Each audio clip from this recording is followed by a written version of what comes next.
Hey everyone, welcome back. Sorry it's been a couple weeks. My wife and I actually ended up buying a house, which is really exciting.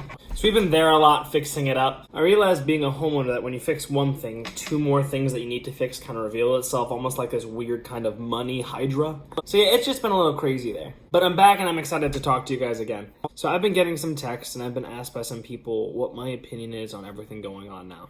And if you're not really caught up on the political stuff happening right now, I'm gonna let you catch up on your own time. I don't really want to twist your viewpoint based on mine. I'd rather keep my stance completely biblical and completely unbiased. So my opinion boils down to this. I think every side is doing something wrong. I don't think any one side is perfect. I don't think any one side is completely in the right. I think both sides are kind of taking things a bit too far. I want to read for you guys really quick from Luke chapter 10. This is verse 25, and the title is called The Most Important Commandment. One day an expert in religious law stood up to test Jesus by asking him this question.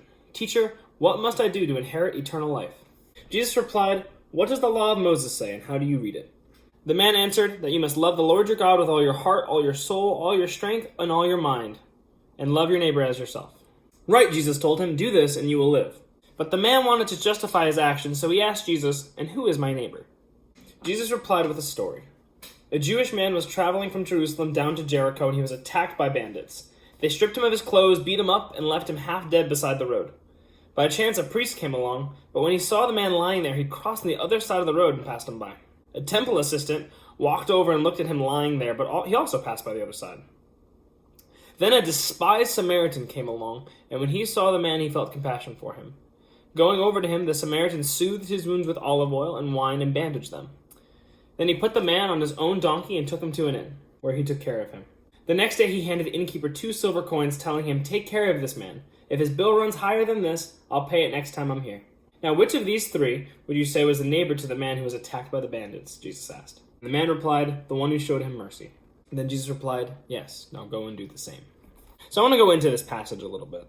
First thing I noticed is that an expert in religious law came to Jesus. So this person knew all about Moses' law and what commandments were the most important, etc., and he wanted to test Jesus. So he said, Jesus, what must I do to inherit eternal life? And in classic Jesus fashion, he didn't actually give him a straight answer. He asked him a question, which led him to the answer. Jesus asked, what does the law of Moses say? And how do you interpret it? So Jesus didn't just ask him to kind of spew back law. He was asking, and how do you interpret it? Which means, what do you think? That's like when you get a question on a quiz and it says, what is this answer? And then why do you think that's the answer? How did you get to this answer? Explain your answer.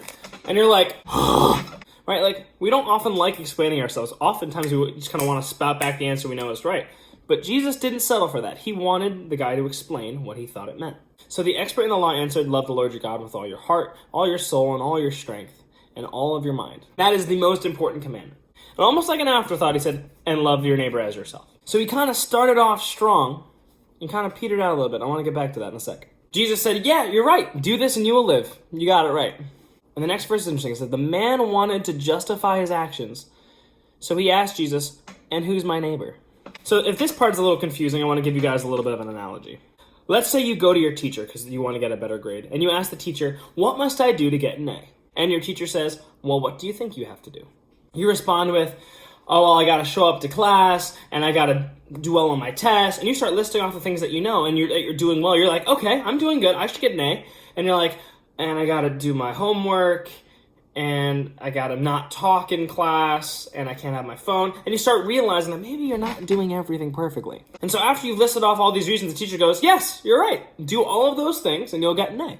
But then you realize, oh, maybe I haven't been doing all of those perfectly. So you kind of come in and be like, well, what's homework really? Like, how good do I have to do on homework? What does not talking in class really mean? Does that mean I can't say a word, or you mean like just not have a full conversation? And you kind of try to start justifying what you have been doing. That's where this guy is. This expert in law is kind of trying to justify himself, realizing that maybe he hasn't loved his neighbor. So he asked Jesus, well, who's my neighbor? And that's where Jesus responds with the story of the Good Samaritan. And the parable of the Good Samaritan isn't just cut and dry either. We can go into that too. A Jewish man was walking, got beat up, left on the side of the road to die. And then 3 people passed him. Who are the 3 people? The first one was a priest. So essentially, think like a pastor. Think like me, Pastor Tracy, Pastor Drew, Pastor Robert, Pastor Robbie, one of us just walking by this guy bloody and beaten on the street and going, shoot. And then walking on the other side of the road just to avoid him. So this wasn't just some random person. This was someone who you'd expect to stop. This is someone it's almost like their job to stop, right? This is someone you expect to be loving and stop and help the person. But they walk him by. So who's the second person? The second person, they say, is a temple assistant. So think someone who helps out at church a lot. For us, think Miss Cheryl, or my wife, or anyone else who is very active and involved in the church and in ministry with us. Again, you'd kind of expect them to stop. If they saw you bloody and beaten on the side of the road, you expect them to at least stop and ask if you're okay. But again, they just walked on by. And then the third person said, a despised Samaritan. Now, backstory, Jewish people and Samaritans hated each other.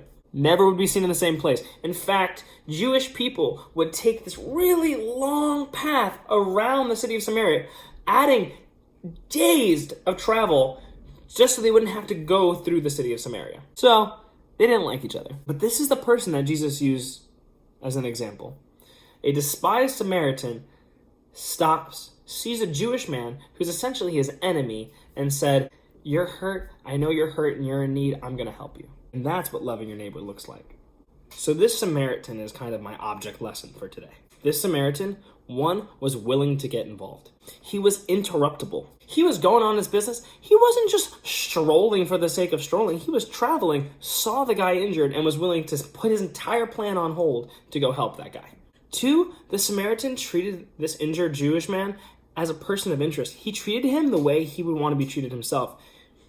If he was injured on the side of the road, he wouldn't just drop him off at some rinky-dink place and then maybe just try to cover up the wounds with some dirt, rub some dirt in it. No, he treated it with olive oil and wine, which was the remedy of the day. He brought him to an inn and paid the guy to take care of him. He gave him top-level treatment. Talk about treating someone the way you want to be treated, loving someone the way you want to be loved. And then third, and really relevant right now, is that the Samaritan ignored racism.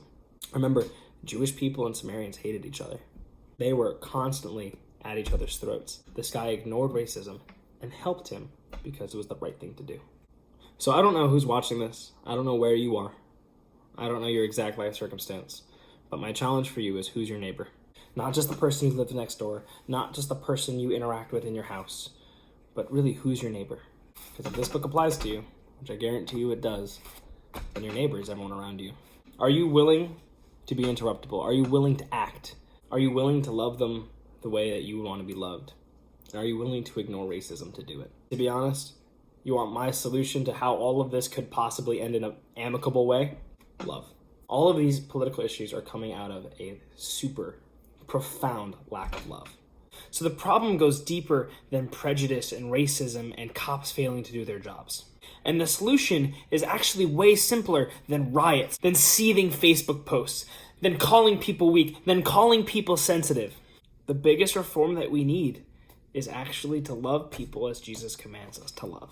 We have lost sight of who our neighbor is and lost sight of what it looks like to love them. So for anyone watching this, your challenge for this week is to go love your neighbor. Try it out for a week. I think you'd be surprised how many barriers love can knock down. That's my little message for this week. Hope you guys are doing well. Love you guys, miss you guys, and I can't wait to have you in the group again. Talk to you later.